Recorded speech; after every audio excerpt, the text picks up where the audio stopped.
إن الحمد لله نحمده ونستعينه ونستغفره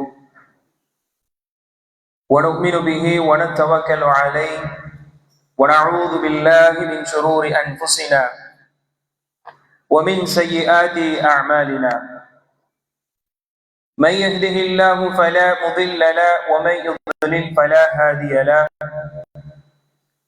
أشهد أن لا إله إلا الله وحده لا شريك له وأشهد أن محمدا عبد الله ورسوله. اللهم صل على محمد وعلى آل محمد كما صليت على إبراهيم وعلى آل إبراهيم إنك حميد مجيد. اللهم بارك على محمد وعلى آل محمد كما باركت على إبراهيم وعلى آل إبراهيم إنك حميد مجيد. أعوذ بالله من الشيطان الرجيم. بسم الله الرحمن الرحيم. يا أيها الناس اتقوا ربكم الذي خلقكم من نفس واحدة وخلق منها زوجها وبث منهما رجالا كثيرا ونساء واتقوا الله الذي تساءلون به والأرحام إن الله كان عليكم رقيبا. يا أيها الذين آمنوا اتقوا الله حق تقاته ولا تموتن إلا وأنتم مسلمون. يا أيها الذين آمنوا اتقوا الله وقولوا قولا سديدا يصلح لكم أعمالكم ويغفر لكم ذنوبكم ومن يطع الله ورسوله فقد فاز فوزا عظيما. أرسله بالهدى ودين الحق ليظهره على الدين كله وكفى بالله شهيدا. رب اشرح لي صدري ويسر لي أمري واحلل عقدة من لساني يفقهوا قولي. سبحانك لا علم لنا إلا ما علمتنا إنك أنت العليم الحكيم. அல்லாஹ்வுடைய சாந்தியும் சமாதானமும் அவனுடைய பொருத்தமும் அகிலத்தின் அருட்குடையாக இருக்கக்கூடிய கண்மணி நாயகம் ஸல்லல்லாஹு அலைஹி வஸல்லம் அவர்கள் மீதும் அவர்களை பின்பற்றி வாழ்ந்த சத்திய சஹாபாக்கள், தாபிஊன்கள், தபஉ தாபிஈன்கள், இந்த மார்க்கத்திற்காக பாடுபட்ட இமாம்கள், மேலும் உங்கள் மீதும் என் மீதும் நம்முடைய அனைவர் குடும்பத்தாரின் மீதும் அல்லாஹ்வுடைய அன்பும் பாசமும் கருணையும் முழுமையாக பொழியட்டுமாக என்கின்ற சிறிய பிரார்த்தனையோடு இந்த உபதேசத்தை ஆரம்பம் செய்கின்றேன். அன்புக்குரிய சகோதர சகோதரிகளே, ரசூலுல்லாஹி ஸல்லல்லாஹு அலைஹி வஸல்லம் ஏற்றுக்கொள்ளப்பட்ட ஜும்மாவிற்கு உண்டான சிறப்புகளாக சொல்லப்படும் பொழுது, ஒரு ஜும்மாவிற்கும் மற்றொரு ஜும்மாவிற்கும் இடைப்பட்ட சிறு சிறு பாவங்கள் எல்லாம் மன்னிக்கப்படும் என்பதாக அல்லாஹ்வுடைய தூதர் ஸல்லல்லாஹு அலைஹி வஸல்லம் இந்த ஜும்மாவிற்கு, இந்த இபாதத்திற்கு ஃபضலாக சிறப்பாக சொல்லுவதை நாம் பார்க்கின்றோம். அதே போன்றே இந்த ஜும்மாவில் வீணான காரியங்கள் யார் ஈடுபடுவார்களோ, யார் உறங்குவார்களோ, பேசுவார்களோ என இந்த இபாதத்திற்கு முக்கியத்துவம் கொடுக்காமல் இருப்போம் என்றால் அந்த இபாதத்துடைய முழு நன்மை நம்மால் அடைய முடியாது, பாழடைந்து விடும் என்பதை முதன்மையாக அடிப்படையாக உபதேசம் செய்தவனாக என்னுடைய தலைப்பிற்குள் செல்கின்றேன். அன்புக்குரிய சகோதர சகோதரிகளே, இந்த உலகத்தில் பல்வேறு மக்கள் வாழ்ந்து கொண்டிருக்கிறார்கள். பல சிந்தனைகளோடு, பல நோக்கங்களோடு, பல லட்சியங்களோடு ஒவ்வொரு நாளையும் கழிக்கக்கூடிய மக்களாக இருந்து கொண்டிருக்கின்றார்கள். நம்மில் பல மக்கள் பல வருடங்களை கடந்தவர்களாக இருந்து கொண்டிருக்கின்றோம். சில 20 வருடங்கள், தங்களுடைய வாழ்வில் 40 வருடங்கள், 60 வருடங்கள். ஒரு மனிதன் இவ்வளவு நாட்கள் தான் வாழ முடியும், இவ்வளவு வருடங்கள் தான் வாழ முடியும் என்று ஒரு நிர்ணயம் செய்திருக்கக்கூடிய வருடத்தை கூட அடையும் அளவிற்கு நமது வாழ்வில் நாம் பயன்படுத்திக் கொண்டிருக்கின்றோம். அன்புக்குரிய சகோதர சகோதரிகளே, இந்த உலகத்தில் நாம் கழிக்கக்கூடிய ஒவ்வொரு நாட்களும் ஒவ்வொரு மனிதர்களும் அவருடைய வாழ்விற்கு ஏற்ப கழிக்கக்கூடியவர்களாக இருந்து கொண்டிருக்கின்றார்கள். ஒவ்வொரு மனிதர்களும் இந்த நாட்களை கடக்கும் பொழுது, வருடங்களை கடக்கும் பொழுது அவர்கள் எதை குறித்தவர்கள் பரிசோதனை செய்து பார்க்கிறார்கள் என்றால், இத்தனை நாட்களை நான் கடந்து கொண்டிருக்கின்றேனே, என்னுடைய வாழ்வில், இந்த உலக வாழ்வில் எந்த அளவிற்கு நான் உயர்வை அடைந்திருக்கின்றேன், எந்த அளவிற்கு இந்த உலகத்தினுடைய லட்சியத்தை நான் அடைந்திருக்கின்றேன் என்பதாக அவர்கள் செய்யக்கூடிய பரிசோதனைகள் அனைத்துமே, அவர்கள் படக்கூடிய கவலைகள் அனைத்துமே இந்த உலகம் குறித்தான காரியங்கள் மட்டுமாகவே இருந்து கொண்டிருக்கின்றது. ஒரு மனிதர் 40 வயதை கடந்து விட்டால் அவர் என்ன சிந்திக்கிறார்? இன்னும் நான் வீடு வாங்கவில்லை, இன்னும் எனக்கான ஒரு சொந்த வாகனத்தை வாங்கவில்லை என்கின்ற பரிசோதனை செய்து பார்க்கின்றார். மற்ற மனிதர்களோடு தன்னுடைய வாழ்வை ஒப்பிட்டு பார்ப்பதை பார்க்கின்றோம். இப்படி பிற மக்கள் மட்டுமல்ல, இஸ்லாம் என்கின்ற மார்க்கத்தை ஏற்றுக்கொண்டு இந்த உலகத்தில் எதற்காக படைக்கப்பட்டோம் என்கின்ற நோக்கத்தை கொடுக்கப்பட்டு இப்பேற்பட்ட மறுமை நம்பிக்கை கொள்ளக்கூடிய மக்களிடத்திலும் இது போன்ற ஒரு பரிசோதனையைத்தான் இருந்து கொண்டிருக்கின்றது. நாம் பரிசோதனை செய்து பார்ப்போதெல்லாம் இந்த உலக ரீதியான பரிசோதனை மட்டுமாகவே இருந்து கொண்டிருக்கின்றது. தவறுகள் நிகழ்ந்திருக்கும் என்றால் அதற்காக எப்படி நாம் சரி செய்வது என்கின்ற சிந்தனை நாம் செய்கின்றோம். அன்புக்குரிய சகோதர சகோதரிகளே, ஒரு முஸ்லிமுடைய ஒவ்வொரு நாளும் எப்படி கடக்க வேண்டும், ஒரு முஸ்லிம் தன்னை பரிசோதனை செய்து பார்க்கும் பொழுது எப்பேற்பட்ட சிந்தனை அடையக்கூடியவர்களாக இருக்க வேண்டும் என்றால், மறுமை என்கின்ற நாளை நாம் அடைவதற்கு நாம் ஒவ்வொரு நாளும் கடந்து கொண்டிருக்கின்றோம். கடக்கக்கூடிய ஒவ்வொரு நாட்களும், கடக்கக்கூடிய ஒவ்வொரு நிமிடங்களும், கடக்கக்கூடிய ஒவ்வொரு நொடிகளும் மறுமையை நோக்கிய ஒரு பயணத்தை நாம் அடைந்து கொண்டிருக்கின்றோம் என்பதை நாம் புரிந்து கொள்ள வேண்டும். அப்படியானால் ஒரு முஸ்லிமுடைய பரிசோதனை எப்படி இருக்க வேண்டும், ஒரு முஸ்லிம் எப்பேற்பட்டு அவரிடத்தில் மாற்றத்தை காணக்கூடியவர்களாக இருக்க வேண்டும். அன்புக்குரிய சகோதரர்களே, அலி ரலியல்லாஹு அவர்கள் சொல்கின்றார்கள், அலி ரலியல்லாஹு அவர்கள் சொல்லும் பொழுது குறிப்பிடுகின்றார்கள், وقال علي بن ابي طالب ارتحلت الدنيا مدبرا, இந்த உலகமோ பின்னோக்கி சென்று கொண்டிருக்கின்றது. எந்த உலகத்தை குறித்து நீங்கள் கவலைப்பட்டுக் கொண்டிருக்கிறீர்களோ, எந்த துன்யாவை குறித்து நீங்கள் சங்கடப்பட்டுக் கொண்டிருக்கிறீர்களோ, அப்பேற்பட்ட துன்யா என்பது பின்னோக்கி சென்று கொண்டிருக்கின்றது. ஒரு தரகத்தில் ஆகிரா முக்பிலா, ஆனால் எந்த ஆகிரத்தை குறித்து, எந்த மறுமையை குறித்து நீங்கள் பொடுபோக்காக இருந்து கொண்டிருக்கிறீர்களோ, அப்பேற்பட்ட அந்த ஆகிரத் என்பது, மறுமை என்பது மிகவும் சமீபமாக உங்களை முன்னோக்கி வந்து கொண்டிருக்கின்றது என்பதாக சொல்லிவிட்டு சொன்னார்கள். ஒவ்வொரு அதில் இருப்பவர்களுக்கு பிள்ளைகள் இருக்கிறார்கள், அதாவது அந்த வாழ்வில் அதற்கு தகுந்த பிள்ளைகள் இருக்கிறார்கள். உலகத்தை சார்ந்த பிள்ளைகளாக, உலகத்துடையவர்களாக வாழுகிறார்கள், மறுமை சார்ந்தவர்களாக வாழுகிறார்கள். நீங்கள் ஃபகூனு மின் அப்னாஇல் ஆகிரா வலா தகூனு மின் அப்னாஇத் துன்யா, நீங்களோ மறுமை சார்ந்துடையவர்களாக நீங்கள் வாழுங்கள், மறுமைக்குண்டானவர்களாக நீங்கள் வாழுங்கள். இந்த உலகத்திற்குண்டானவர்களாக, இந்த உலகத்தையே நீங்கள் பரிசோதனை செய்தவர்களாக வாழ்ந்து விடாதீர்கள், இதே சார்ந்து நீங்கள் இருந்து விடாதீர்கள் என்பதாக அலி ரலியல்லாஹு அவர்கள் கூறக்கூடிய செய்தியை நாம் பார்க்கின்றோம். அன்புக்குரிய சகோதர சகோதரிகளே, நம்முடைய கவலைகள், நம்முடைய துக்கங்கள் எல்லாம் எதன் நோக்கி இருந்து கொண்டிருக்கின்றன? மறுமை குறித்து இருந்து கொண்டிருக்கின்றதா? எத்தனை பரிசோதனை நாம் செய்திருப்போம், எத்தனை நேரங்களில் கண்ணீர் வடிக்கக்கூடியவர்களாக நமது வாழ்வை எதன் நோக்கி சென்று கொண்டிருக்கிறது என்பதாக செய்யக்கூடிய பரிசோதனைகள் எல்லாம் இந்த உலகத்தை குறித்த விஷயங்களாக இருந்து கொண்டிருக்கின்றது. என்றைக்காவது நான் மறுமைக்குண்டான தயாரிப்பில் நான் எப்படி இருக்கின்றேன், மறுமைக்குண்டான இபாதத்தில் சம்மதமாக கல்வியை நான் படித்திருக்கின்றேனா, குர்ஆனுடைய விஷயத்தில் நான் சரி செய்திருக்கின்றேனா, இன்னொரு அமல்களை கற்றுக்கொண்டு கடந்த வருடத்தில் இல்லாத ஒரு மாற்றத்தை இந்த வருடத்தில் நான் அடைந்திருக்கின்றன என்கின்ற சிந்தனையை மறுமை குறித்து யோசித்தவர்களாக, கவலைப்பட்டவர்களாக நாம் இருந்திருக்கின்றோமா என்பதை யோசித்து பாருங்கள். அப்படியானால் நமது கவலைகள் எல்லாம் அல்லாஹ் பாதுகாத்ததை தவிர பெரும்பாலான மக்கள் இதை குறித்து சிந்திப்பதே கிடையாது, இதை குறித்து கவலையே கிடையாது. மறுமை என்கின்ற நாள், அந்த மறுமை ஏற்படக்கூடிய நாள் என்பது யாருக்கோ வரக்கூடியது என்பதாக, மிகவும் தொலைவில் இருக்கக்கூடியதாக நமது சிந்தனை இருப்பதின் காரணமாகவும், உலக ஆசைகள், உலக இன்பங்கள், மனோ இச்சைகள் அதிகமாக அதற்கு அடிமைப்படுவதன் காரணமாகவும் இது போன்ற சிந்தனை என்பது மிகவும் குறைந்து விட்டது என்பதுதான் நிதர்சனமான உண்மையாக இருந்து கொண்டிருக்கின்றது.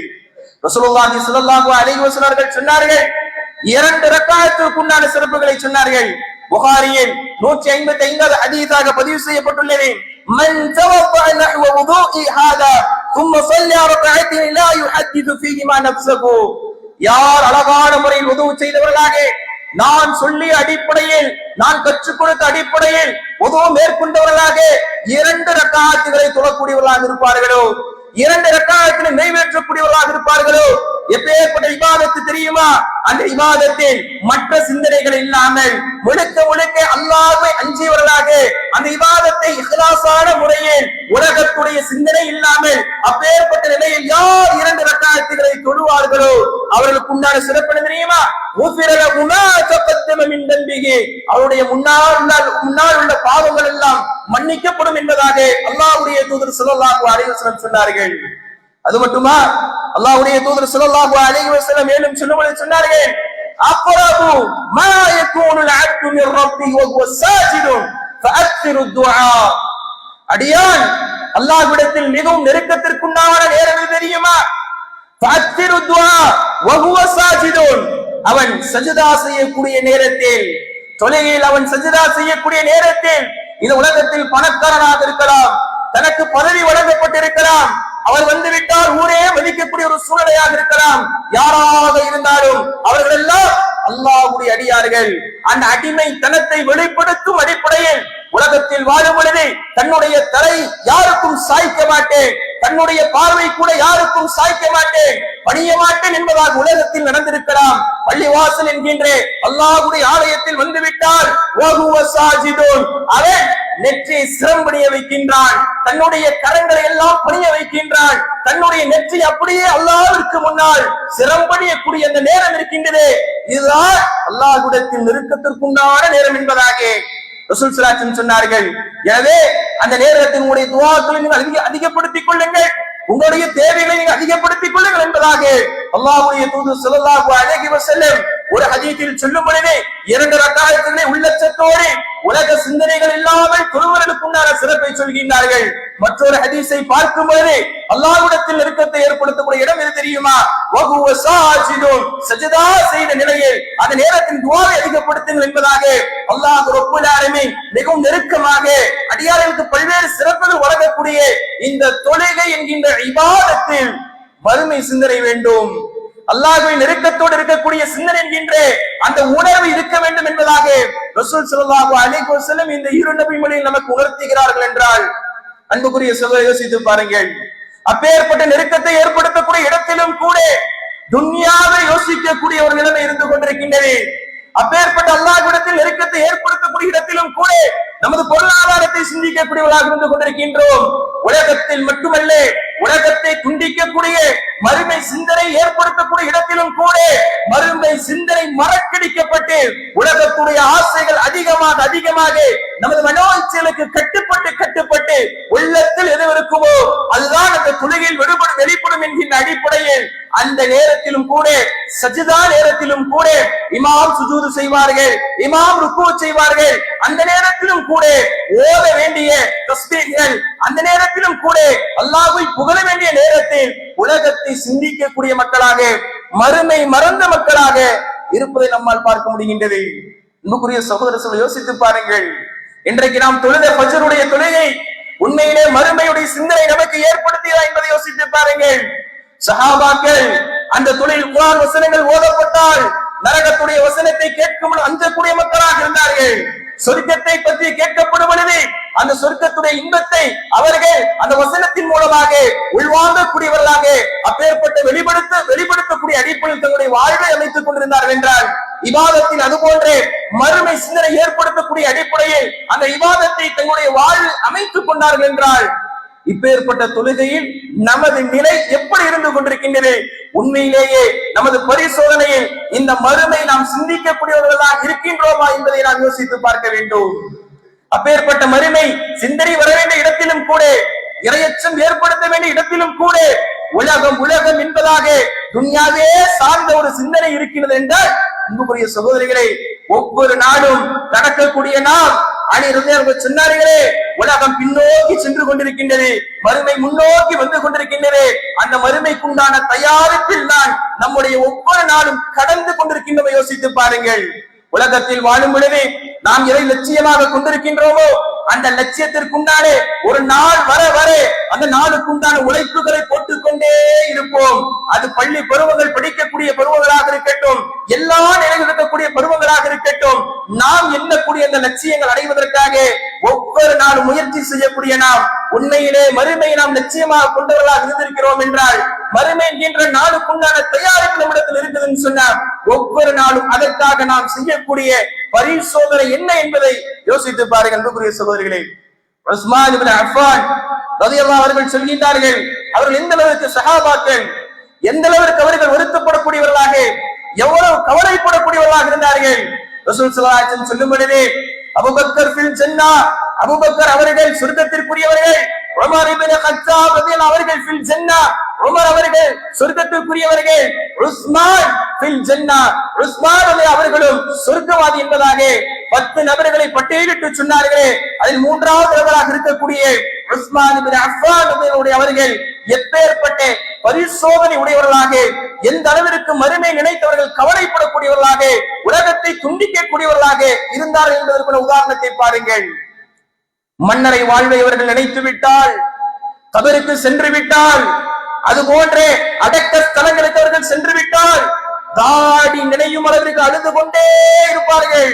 அவர்கள் சொல்வார்களாம், லவ் அன்னனி பைனல் ஜன்னா வன் நார், சொர்க்கத்திற்கும் நரகத்திற்கும் இடைப்பட்ட இடத்தில் வைக்கப்பட்டு எந்த இடத்திற்கு நான் அனுப்பப்படுவேன் என்கின்ற அந்த நிலை தெரியாத அந்த நிலை இருக்குமே, அதற்கு முன்னாலே நான் ஒன்றுமில்லாமல் ஆகிவிட வேண்டும்.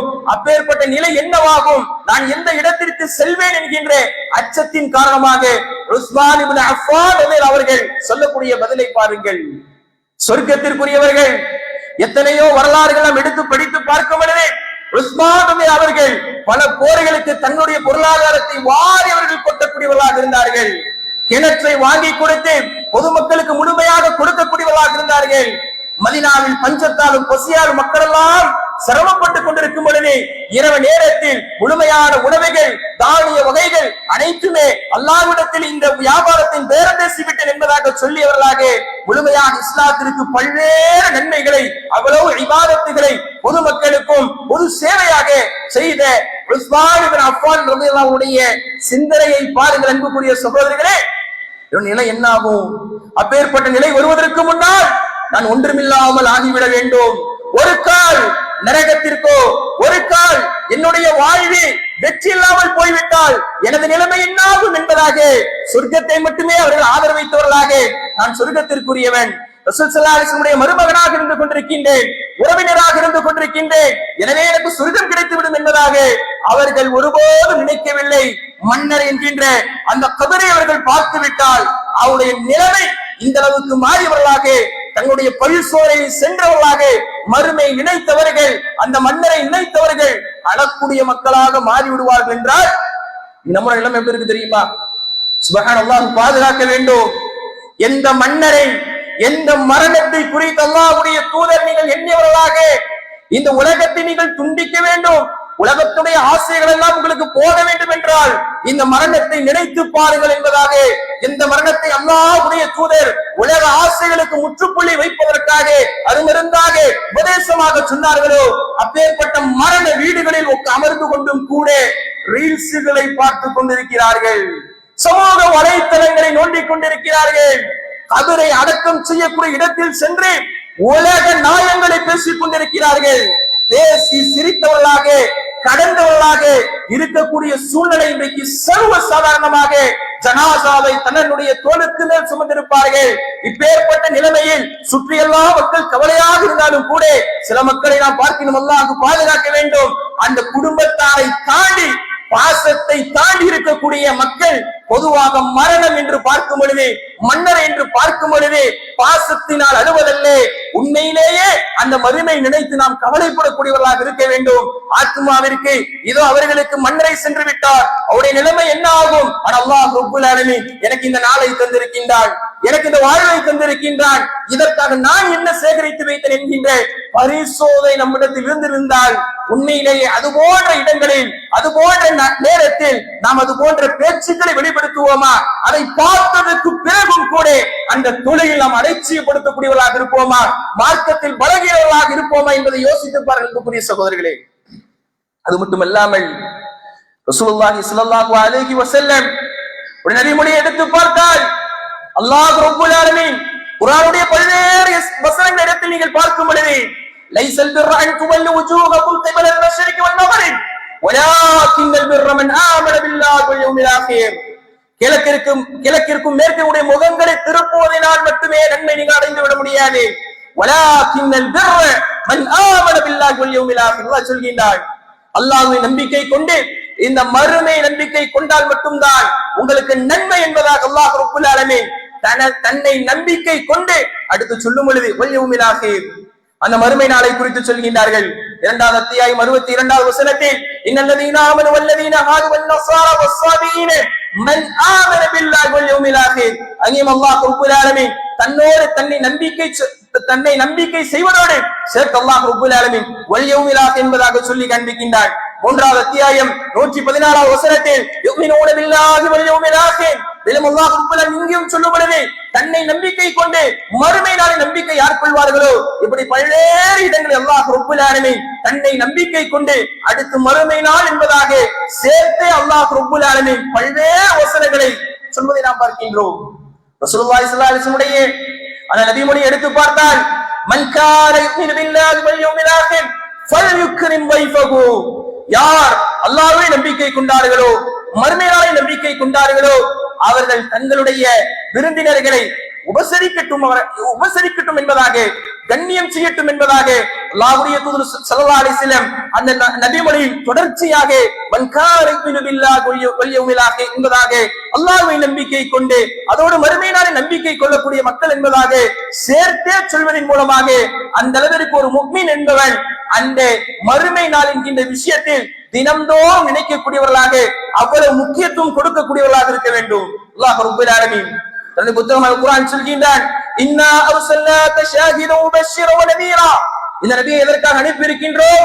நபியே, நாம் உங்களை அனுப்பியது நிச்சயமாக ஷாஹிதா, நாம் சாட்சி சொல்வதற்கும், வ முபஷ்ஷிரன் வ நதீரா, நற்செய்தி சொல்வதற்கும், அந்த மறுமையை குறித்து எச்சரிக்கையும் செய்வதற்கும் என்பதாக அல்லாஹ் ரப்பல் ஆலமீன் தன்னுடைய நபியை அனுப்புவதற்குண்டான காரணத்தை சொல்லும் பொழுது இந்த மறுமையை நினைவுபடுத்துவதற்காக மக்கள் எல்லாம் மறுமை மறந்தவர்களாக பராமுகமாக இந்த உலகத்தில் மூழ்கியவர்களாகவே கிடக்கின்றார்களே, மறுமை நாள் என்பதை தூரமாக பார்க்கிறார்கள்.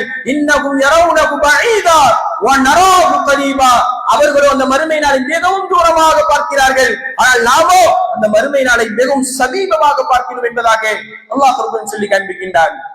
அன்புக்குரிய சகோதரிகளே, இந்த உலக வாழ்வு என்பது நிரந்தரமாக இருக்கும் என்றால் அல்லாஹ் குர்ஆன் ஏன் வறுமையை தர வேண்டும், ஏன் நோயை தர வேண்டும், ஏன் சோதனை தர வேண்டும், ஏன் கஷ்டங்களை தர வேண்டும்? பல்வேறு கஷ்டங்கள், சோதனைகள், நோய்கள் என பல்வேறு சிரமங்கள் கொண்ட இந்த உலக வாழ்வு உண்மையிலே நிரந்தரம் என்றால் இவையெல்லாம் இருந்திருக்க கூடாது. அல்லாஹ் சொர்க்கத்தை பற்றி சொல்லும் பொழுது, அதனுடைய சிறப்புகளை பற்றி சொல்லும் பொழுது, அதன் நிரந்தரத்தை பற்றி சொல்லும் பொழுது எப்பேற்பட்ட வாழ்வாக இருக்கும்? அவர்களுக்கு நோய் இருக்காது, வறுமை இருக்காது, அவர்கள் பொருளாதாரத்தை தேடி செல்ல தேவையில்லை, அவர்களுக்கு அந்த மனம் ஜலம் கழிக்க தேவையில்லை என்பதாக ஒரு அடிப்படையான இலகுவான சிரமங்கள் கூட இருக்காது என்பதாக அல்லாஹ் ரப்பல் ஆலமீன் மறுமை வாழ்க்கை பற்றி சொல்லும் பொழுது நமக்கு சொல்லி காண்பிக்கின்றான். அதுதான் நிரந்தரமான வாழ்வு. மனிதா, இதுவல்ல இந்த உலகத்தில் நோய்வாய்ப்பட்டு நீ சிரமப்படுவாய், உனது உடல்கள் எல்லாம் இழக்கப்பட்டு சிரமப்படக்கூடியவராக இருப்பாய், ஒரு குறிப்பிட்ட காலம்தான் நீ வாழ்வாய். அல்லாஹ் ரப்பல் ஆலமீன் சொல்லும் பொழுது 29வது அத்தியாயம் 64வது வசனத்தில் வமா ஹாதில் ஹயாத்துத் துன்யா, இந்த உலகம் எப்பேற்பட்டது தெரியுமா? இந்த உலகம் என்பது இல்லாஹு வலைப், நிச்சயமாக இந்த உலகம் என்பது தீனும் விளையாட்டும் தான் என்பதாக அல்லாஹ் ரப்பல் ஆலமீன் சொல்லிவிட்டு வ இன்ன தாரல் ஆகிரா, நிச்சயமாக அந்த மறுமை வாழ்வு என்பது, அந்த மறுமை வீடு என்பது அல் ஹயவான், அதில் தான் உங்களுக்கு வாழ்க்கை இருக்கின்றது என்பதாக லவ் கானூ யஅலமூன், அறிபவர்களாக இருந்தால் அதற்கு நீங்கள் முயற்சி செய்யக்கூடியவர்களாக அதுதான் உங்களுக்கு வாழ்க்கை இருக்கின்றது என்பதாக அல்லாஹ் ரப்பல் ஆலமீன் சொல்லக்கூடிய வசனங்களை நாம் பார்க்கின்றோம்.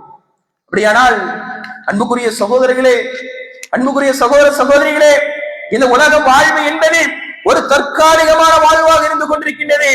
அல்லாஹ் ரப்பல் ஆலமீன் சொல்லும் பொழுது வல் ஆகிரத்து கைரு வ அப்கா, அந்த மறுமை நாள் தான் உங்களுக்கு சிறந்ததாகும், நிலை நிறுத்தி இருப்பதாகும் என்பதாக அல்லாஹ் ரப்பல் ஆலமீன் சொல்லி காண்பிக்கின்றார். குர்ஆனில் எச்சரிக்கை செய்யக்கூடிய எல்லா பட்டியல்களையும் நீங்கள் எடுத்து பார்த்தால் முதன்மையாக அல்லாஹ் ரப்பல் ஆலமீன் இந்த மறுமை குறித்துதான் நமக்கு எச்சரிக்கை செய்து கொண்டே இருக்கின்றான். மறுமை குறித்து நீங்கள் அஞ்சிக் கொள்ளுங்கள். அந்த மறுமை நாள் வந்துவிட்டால் இந்த உலகத்தில் இதையெல்லாம் நீங்கள் ஆச்சரியமாக பார்க்கிறீர்களோ, பிரம்மாண்டமாக பார்க்கிறீர்களோ, அதுவெல்லாம் ஒன்றுமில்லாமல் ஆக்கப்படும் என்பதாக மனிதனுடைய படைப்பை விட பிரம்மாண்டமான படைப்புகள் எல்லாம் சுக்குநூறாக ஆக்கப்படும் என்பதாக பக்கங்களுக்கு பக்கமாக வரிகளுக்கு வரிகளாக அந்த மறுமை அவ்வளவு அல்லாஹ் ரப்புல் ஆலமீன் முக்கியத்துவம் கொடுத்து சொல்வதை நாம் பார்க்கின்றோம். 56வது அத்தியாயம் 1வது வசனத்தில் அல்லாஹ் சொல்லும்படி, இதா வகஅத்தில் வாகிஆ, அந்த மாபெரும் நிகழ்ச்சி என்பதை நடந்துவிட்டால் லைஸ லிவகஅத்திஹா காதிபா, பொய்ப்படுத்துவர்கள் யாருமே இருக்க மாட்டார்கள். காஃபிதத்துர் ராஃபிஆ, யார் நன்மை செய்தார்களோ, இந்த உலகத்தில் கட்டுப்பட்டு வாழ்வார்களோ, மார்க்கத்திற்கு உட்பட்டவர்களாக வாழ்வார்களோ, அவர்கள் உயிர்த்தப்படக்கூடிய நாள் அந்த நாள். மேலும் இந்த உலகத்தில் வாழும் பொழுது அநியாயம் செய்தவர்களாக கட்டுப்படாமல் தன்னுடைய வாழ்வு தான் தோன்றித்தனமாக மனோ இச்சையின் அடிப்படையில் வாழ்ந்திருப்பார்கள் என்றால் அவர்கள் எல்லாம் தாழ்த்தப்படக்கூடிய ஒரு நாளாக இருந்து கொண்டிருக்கின்றது. இதா உச்சத்தில் அருதுரச்சா, அந்த பூமி எல்லாம் நெடுங்கக்கூடிய ஒரு நாள். ஒபுசத்தில் ஜிபாலு பஸ்ஸா, அந்த மலைகள் எல்லாம் தூள் தூளாக ஆக்கப்படக்கூடிய நாள். அந்த மறுமை நாள் நிகழ்ந்து விட்டால் எல்லாம் புழுதி படிந்த இடமாக மாற்றப்படும் என்பதாக அல்லாஹ் ரப்புல் ஆலமீன் சூரா வாகியாவில் சொல்லிவிட்டு மற்றொரு வசனத்தில் சொல்லும்படி, வஹுமிலத்தில் அர்து வல் ஜிபாலு ஃபதுக்கதா தக்கதன் வாஹிதா, மலைகளும் பூமிகள் எல்லாம் எரியப்பட்டு அவைகள் எல்லாம் தூள் தூளாக ஆக்கப்படும் என்பதாக அல்லாஹ் ரப்புல் ஆலமீன் சொல்லி காண்பிக்கின்றான். மற்றொரு வசனத்தில் சொல்லும்படி, வதகூனுல் ஜிபாலு கல்இஹ்னில் மன்ஃபூஷ், அந்த மலைகள் எல்லாம் எப்பேற்பட்ட ஒரு நிலைமையில் ஆக்கப்படும் தெரியுமா? பஞ்சுகளாக, ஒட்டப்பட்ட பஞ்சுகளாக, ஒன்றுமே இல்லாமல் ஆக்கப்படக்கூடிய ஒரு நாள் தான் அந்த மறுமை நாள் என்பதாக அல்லாஹ் ரப்புல் ஆலமீன் சொல்லி காண்பிக்கிறார் என்றால், அன்புக்குரிய சகோதரர்களை யோசித்து பாருங்கள். ரசித்து ரசித்து கட்டக்கூடிய வீடுகள் எல்லாம் என்ன நிலைமைக்கு ஆகும்? நாம் பார்த்து பார்த்து வாங்கக்கூடிய வாகனங்கள் எல்லாம் என்ன நிலைமைக்கு ஆகும்? பார்த்து பார்த்து எடுத்து வைக்கக்கூடிய அந்த சொத்துக்கள், இதற்காக இந்த உலக வாழ்வே கதி என்பதாக வாழ்ந்து மார்க்கத்தை மறக்கக்கூடிய மக்கள், தொழுகை மறக்கக்கூடிய மக்கள் யோசித்து பார்க்க வேண்டும். அன்புக்குரிய சகோதர சகோதரிகளே, பிரம்மாண்டமான மலைகளுக்கு இந்த நிலைமை என்றால் அல்லாஹ் மற்றொரு வசனத்தில் சொல்லும்படி, சூரியன் எல்லாம் சுருட்டப்பட்டு விடும், நட்சத்திரங்களால் உதிர்ந்து விடும், அந்த மலைகள் எல்லாம் பேர்க்கப்படும் என்பதாக அல்லாஹ் ரப்புல் ஆலமீன் குர்ஆன் வசனங்களின் மூலமாக நமக்கு இந்த மறுமை குறித்து அவ்வளவு பயங்கரமாக எச்சரிக்கை செய்வதை நாம் பார்க்கின்றோம். அன்புக்குரிய சகோதரர்களே, ரசூலுல்லாஹி ஸல்லல்லாஹு அலைஹி வஸல்லம் நமக்கு மன்னரை என்கின்ற வாழ்வை குறித்து சொல்லி காண்பிக்கின்றார்கள். இந்த மன்னரை வாழ்வு என்பது மறுமைக்கு முன்னால் வருவதற்கு முன்னால் ஒரு சிறிய மறுமை என்று சொல்லப்படுகின்றது. ஒரு மனிதன் வெற்றி அடைந்து விட்டால் மறுமை என்பது வெற்றியாக இருக்கும். அதுவே இந்த மன்னர் என்கின்ற வாழ்வில் அவன் தோற்றுவிட்டால், அவன் அதில் தோல்வி அடைந்து விட்டால் அவனுடைய வாழ்வு என்பது கேள்விக்குறியாக நாளை மறுமையில் ஆகிவிடும். ரசூலுல்லாஹி ஸல்லல்லாஹு அலைஹி வஸல்லம் அவர்கள் சொன்னார்கள், எந்த அளவிற்கு இந்த மறுமை சமீபமாக இருந்து கொண்டிருக்கின்றது. ஒரு முஸ்லிம் எப்படி பார்க்கின்றார்? ஒரு நோயை பார்த்து அஞ்சக்கூடிய அந்த அஞ்சம் என்பது, வறுமை பார்த்து அஞ்சக்கூடிய அந்த அஞ்சம் என்பது, உலகத்தில் எத்தனையோ விஷயம் இருக்கக்கூடிய பார்த்து அஞ்சி நெடுங்கக்கூடிய மனிதன் அந்த பயத்தை மறுமை நாளில் வைப்பது கிடையாது. அல்லாஹ்வுடைய தூதர் ஸல்லல்லாஹு அலைஹி வஸல்லம் சொன்னார்கள், வைது ஐன வஸாஅ ஹாதிஹி என்பதாக தன்னுடைய இரு விரல்களை இணைத்தவர்களாக அல்லாஹ்வுடைய தூதர் சொன்னார்கள், நானும் மறுமை நாளில் இவ்வாறு அனுப்பப்பட்டுள்ளோம் என்பதாக சமீபத்தை குறிப்பிட்டு காண்பித்தார்கள். என்றால் மறுமை நாளுடைய அடையாளங்களில் ஒன்று என்ன தெரியுமா?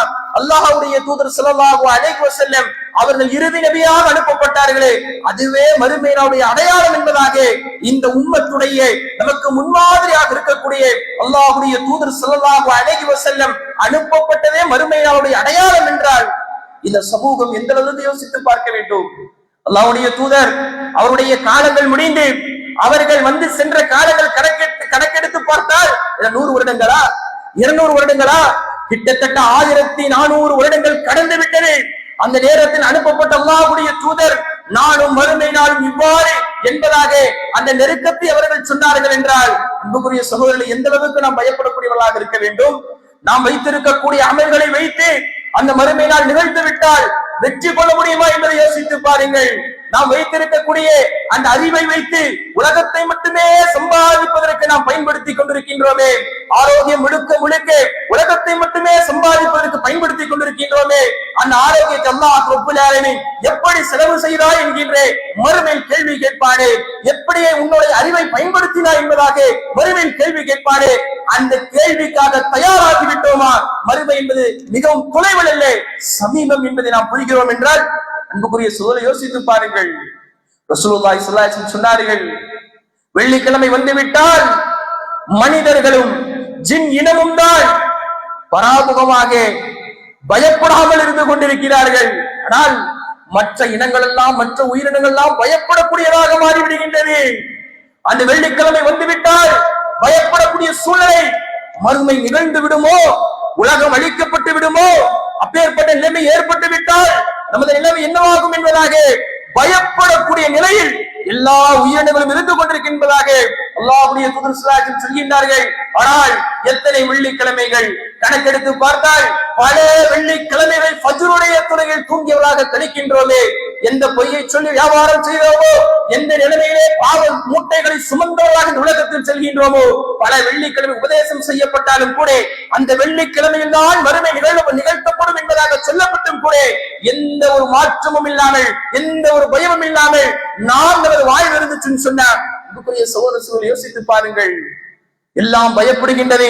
அல்லாஹ்வுடைய தூதர் ஸல்லல்லாஹு அலைஹி வஸல்லம் சொன்னார்கள், நீங்கள் இதை அறிந்து விட்டால் அடக்கம் செய்ய மாட்டீர்கள். மரணம் அடைந்தவங்களை நீங்கள் அறிந்தால் பிற உயிரினங்கள் அறிவதை போன்று மன்னர செய்திகளை நீங்க தெரிஞ்சிருக்கிறீங்க. மன்னரை செய்திகளை தாண்டி நடைபெறக்கூடிய நிகழ்வுகள் எல்லாம் நீங்கள் அறிந்து விட்டீர்கள் என்றால், உணர்ந்து விட்டீர்கள் என்றால், ஒருபோது நீங்கள் அடக்கம் ஸ்தலத்திற்கு நீங்கள் அடக்கம் செய்ய மாட்டீர்கள் என்பதாக சொன்னார்கள். புகாரில் 1252வது செய்தியாக என்னது? எல்லா உயிரினங்களும் அந்த கூச்சல் போடக்கூடிய தண்டனையால் மண்ணறையில் அவர்கள் தண்டிக்கப்படக்கூடியதை எல்லா உயிரினங்களும் உணர்ந்து அவைகள் எல்லாம் பயப்படக்கூடியதாக இருந்து கொண்டிருக்கின்றது. அதை மட்டும் நீங்கள் அறிந்து விட்டால், அதை மட்டும் நீங்கள் தெரிந்து விட்டால் ஒருபோதும் அடக்க ஸ்தலத்தில் நீங்கள் அடக்க மாட்டீர்கள் என்பதாக அல்லாஹ்வுடைய தூதர் ஸல்லல்லாஹு அலைஹி வஸல்லம் சொன்னார்கள் என்றால், அன்புக்குரிய சகோதரிகளை யோசித்து பாருங்கள். எத்தனை மரணங்களை நாம் பார்க்கின்றோம், எத்தனை ஜனாசாக்களை தோளிலே சுமக்கின்றோம்.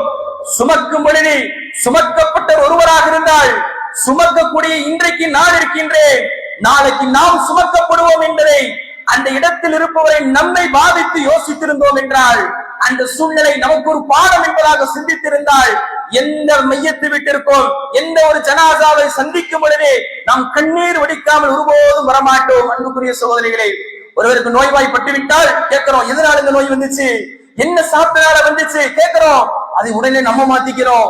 நம்மோடு இருந்தவர், நம்ம அருகில் இருந்தவர் இதை சாப்பிட்டு இவருடைய வாழ்வு இது போன்ற நோய் வந்து விட்டதா என்று நோய்க்கு அஞ்சக்கூடிய நாம் நம்மோடு இருக்கு மரணம் அடைந்து விட்டால் வெறுமன் இன்னா இலைஹி ராஜிஊன் என்பதாக வாட்ஸ்அப்பில் எழுதியவர்களாக, ஸ்டேட்டஸ் வைத்தவர்களாக, எந்த ஒரு படிப்பனையும் பெறாமல், மறுமை என்கின்ற சிந்தனை வராமல் இன்றைக்கு சமூகத்தில் எந்த பாவத்தை செய்து கொண்டிருந்தோமோ, எந்த பலகீனத்தின் அடிப்படையில் செல்கின்றோமோ அதே அடிப்படையில் செல்கின்றோம் என்றால் இதுக்குரிய சூழலில் நாம் யோசித்து கடமைப்பட்டிருக்கின்றோம். இறுதியாக சில செய்திகள் ரசூலுல்லாஹி ஸல்லல்லாஹு அலைஹி வஸல்லம் சொன்னார்கள், அந்த மறுமை நாள் எவ்வளவு மிகவும் வேகமாக நடக்கும் என்றால் சொல்லப்படுவது அல்லாஹ்வுடைய தூதர் சொன்னார்கள், இரு வியாபாரிகள் வியாபாரம் செய்து கொண்டிருப்பார்கள். அந்த துண்டை போட்டவர்கள் வியாபாரம் துணியை போட்டு வியாபாரம் செய்யப்படும் பொழுது வியாபாரத்தை முடித்து கையெடுக்கக்கூடிய அந்த நிலைமையில் அதுவரைக்கும் நன்றாகத்தான் இருக்கும். அந்த சமீபத்தில் மறுமை நாள் ஏற்படும் என்பதாக அவருடைய வேகத்தை அவர்கள் குறித்து சொன்னார்கள். அதே போன்று இரண்டாவதாக சொல்லும் பொழுது மனிதன் தன்னுடைய ஆற்றிலிருந்தோ மாட்டிலிருந்தோ ஒட்டகத்திலிருந்தோ பாலை எடுப்பதற்காக குடிப்பதற்காக பாலை எடுக்கக்கூடிய அந்த நேரத்தில் திடீர் என்ற மறுமை நாள் வரும் என்பதாக சொன்னார்கள். மூன்றாவதாக சொல்லும் பொழுது ஒருவன் தன்னுடைய கால்நடைக்கு நீர் புகட்டுவதற்காக நீர் தொட்டியை சரி செய்வார். அதை சரி செய்து முடித்து கால்நடைகளுக்கு தண்ணீர் புகட்டுவதற்காக அவன் கொடுப்பதற்குள் மறுமை நாள் நிகழ்ந்துவிடும் என்பதாக புகாரில் 6025 செய்தியாக அல்லாஹ்வுடைய தூதர் ஸல்லல்லாஹு அலைஹி வஸல்லம் மிக விரைவாக மறுமை நாள் நிகழும் என்பதாக சொன்னார்கள் என்றால், அன்புக்குரிய சகோதரர்களை யோசித்து பாருங்கள், அந்த மறுமைக்காக என்ன நாம் தயார் செய்து வைத்திருக்கின்றோம். இன்றைய நாள் வெள்ளிக்கிழமை, அந்த நாளில் என்றைக்காவது நாம் அந்த நாளை அடையும் பொழுது ஒரு அச்சம் நமக்கு வந்திருக்கின்றதா? மிக சர்வசாதாரணமாக ஜும்மா முடித்து விட்டால் அந்த அசர் அதற்கு பிறகு இருப்பதல்ல. ஜும்மா முடிந்த அடுத்த ஜும்மாதான் நாம் தொழக்கூடிய மக்களாக இருந்து கொண்டிருக்கின்றோம். எப்படி அது போன்ற நாட்கள் நம்மால் பயணம் செய்ய முடிகின்றது? அவ்வப்போது அல்லாஹ் ரப்பல் ஆலமீன் பல்வேறு மக்கள் மரண செய்திகளின் மூலமாக உணர்த்துகின்றார். உணர்த்தும் பொழுது அதிலிருந்தும் கூட எந்த ஒரு படிப்பினை பெறாமல் இந்த உலகத்தில் எந்த பாவத்தை செய்து கொண்டிருந்தோமோ, பிற மனிதனுடைய சொத்துக்களை சுரண்டி சாப்பிட்டுக் கொண்டு தன்னுடைய வயிற்றை நிரப்பியவர்களாக உலகத்தில் மிகவும் வெள்ளையாக இந்த உலகத்தில் தன்னை ஆளை அலங்கரித்து உலகத்தில் சுற்றி கொண்டிருக்கின்றோமே, அஞ்சிக் கொள்ள வேண்டும். எத்தனையோ பொருளாதார மோசடிகள் செய்து கொண்டு தன்னுடைய பெயரை முஸ்லிம் என்கிற அடையாளப்படுத்திக் கொண்டு பேசினால் அதற்கு மிரட்டல்களும் அதட்டல்களும் தன்னுடைய அதிகாரத்தை பயன்படுத்திக் கொண்டு இந்த உலகத்தில் வாழும் பொழுது எத்தனையோ அசட்டையாக அல்லாஹ்விற்கு செய்ய வேண்டிய கடமைகளை மறந்து இந்த உலகத்தில் வாழும் பொழுது மனிதருக்கு செய்யக்கூடிய அநியாயங்களை செய்து கொண்டிருக்கின்றோமே. ஒரு நாள் வரும், அந்த நாள் வந்துவிட்டால் திடீரென்று வரும், மனிதர் எல்லாம் கேட்பார், இதோ சுல்சிலத்தில் அர்து சில்சாலஹா வ அக்ரஜத்தில் அர்து காலஹா وقال الانسان ما لها. பூமி எல்லாம் நெடுக்கத்தான் நெடுகுமாம், தன்னுடைய சுமைகள் எல்லாம் வெளிப்படுத்தும். وقال الانسان ما لها. பூமியை உனக்கு என்ன என்பதாக கேட்கப்படும் பொழுது அந்த மறுமை நாளை குறித்த செய்திகளை சொல்லப்படுமே. இந்த உலகத்தில் வாழும் பொழுது ஒரு அளவு நன்மை செய்திருந்தாலும் இந்த உலக மக்களுக்கு வேண்டுமானால் அது நன்மையாக பார்த்திருக்க மாட்டார்கள். தான் செய்தவர்கள் கூட நன்மையாக இருந்திருக்க மாட்டார்கள். ஒரு அளவு நன்மை செய்திருந்தாலும் மறுமையில் அவர்கள் பார்ப்பார்கள். உலகத்தில் வாழும் பொழுது அநியாயங்கள் செய்தாயே, உலகத்தில் வாழும் பொழுது இதுவெல்லாம் தீமையா, இதுவெல்லாம் அநியாயமா என்பதாக உலகத்தில் வாழும் பொழுது நீ அநியாயம் செய்திருப்பாயே, அப்பேற்பட்ட பார்க்கக்கூடிய நாள் வரும் என்பதாக அந்த பூமி சொல்லும் என்றால் அன்புக்குரிய சகோதரர்கள் யோசித்து பாருங்கள். நீங்களும் நானும் அந்த மறுமையோட சிந்தனை எல்லாம் சென்று கொண்டிருக்கின்றோமா? துன்யா துன்யா உலகம் உலகம் என்பதாக சென்று சென்று அன்றாட நமது வாழ்வில் செய்ய வேண்டிய கடமைகளை மறந்தவர்களாக சென்று கொண்டிருக்கின்றோமே. நீங்களும் நானும் படிப்பினை பெற வேண்டும். அல்லாஹ்வுடைய தூதர் ஸல்லல்லாஹு அலைஹி வஸல்லம் தன்னுடைய சஹாபாக்களை வார்த்தெடுக்கும் பொழுது தினம்தோறும் அவர்கள் நாளை கடக்கும் பொழுது நன்மைக்குரிய விஷயத்தை செய்யவில்லை என்றால் அந்த நாளை அவர்கள் லாபமில்லாத நாளாக பார்த்து வருத்தப்பட்டார்கள். ஆனால் எத்தனை வருடங்கள், எத்தனை நாட்கள் வீணாக கழித்துக் கொண்டிருக்கின்றோம். எனவே அன்புக்குரிய சகோதர சகோதரிகளே, நமது வாழ்க்கை, நம் வாழக்கூடிய இந்த நாட்கள், கடக்கக்கூடிய ஒரு நாட்கள் பரிசோதனை செய்கின்றோம். உலக ரீதியாக மட்டுமல்ல, மறுமை என்கின்ற வாழ்விற்காக பரிசோதனை செய்திருந்தோம் என்றால் எப்படி வியாபாரத்தை சரி செய்து முயற்சிகளை செய்து மாற்றி அமைத்தோமோ, உலகத்தில் நமது வாழ்வை மாற்றி அமைத்து நாம் பெற்ற பாடங்களை கொண்டு, தோல்வியிலிருந்து கிடைத்த பாடங்களை கொண்டு உலக வாழ்வை நிலைநிறுத்தினோமோ, அதே முதல் அமைப்போடு அதையும் தாண்டி மறுமை என்கின்ற அந்த வாழ்வை நிலைநிறுத்தக்கூடிய மக்களாக, வெற்றிக்குண்டான செயல்பாடுகளை செய்யக்கூடிய மக்களாக அல்லாஹ் ரப்பல் ஆலமீன் அனைவரும் ஆக்கியத்துடைய பிரார்த்தனையோடு இந்த முதல் ஜுமா நிறைவு செய்கின்றேன். அல்ஹம்துலில்லாஹி ரப்பில் ஆலமீன்.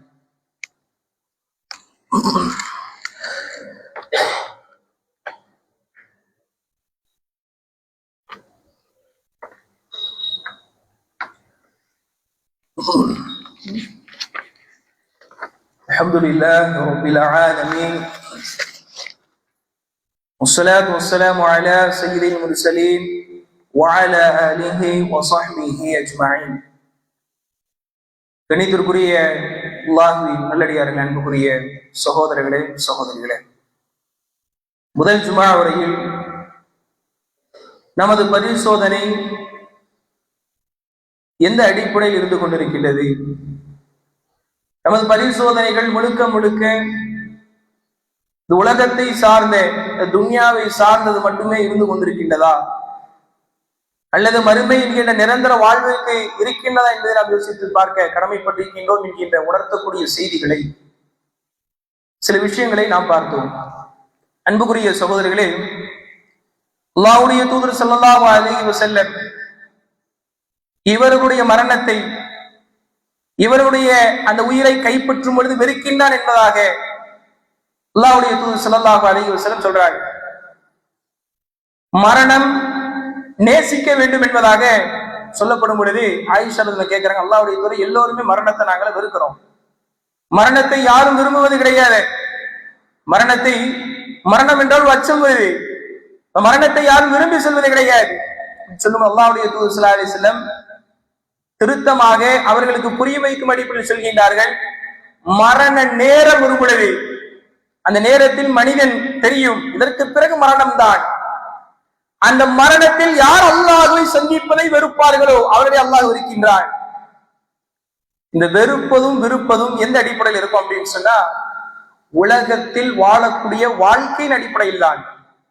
உபதேசங்கள் இன்றைக்கு கசப்பாக இருக்கலாம், அல்லது ஏதோ வெறுமனே வாரந்தோறும் சும்மாவுக்கு வருகின்றோம், கேட்டோம், போவோம், இதைவிட குறைவாக நேரத்தில் எங்கேயாவது உபதேசம் கிடைக்குதா அங்க போவோம் என்கின்ற அடிப்படையில் நாம் இருந்து விடக்கூடாது.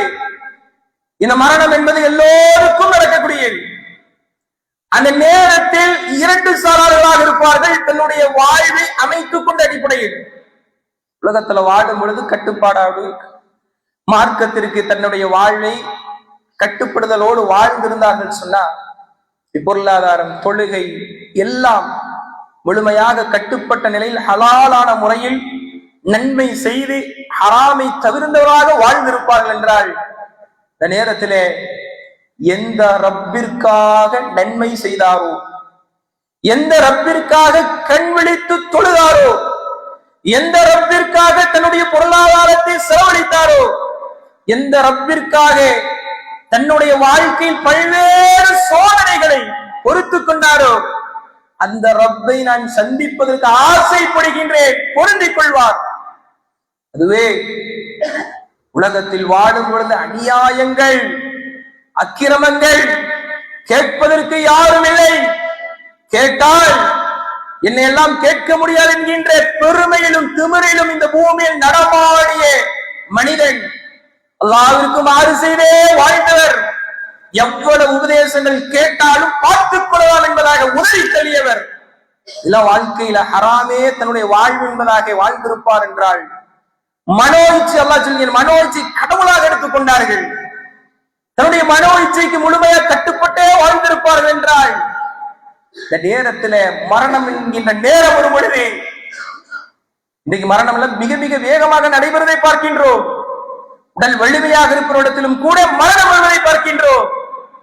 நேரத்துல ஒரு பொழுது அவன் பயப்படுவான், கதறுவான், வெறுப்பான்.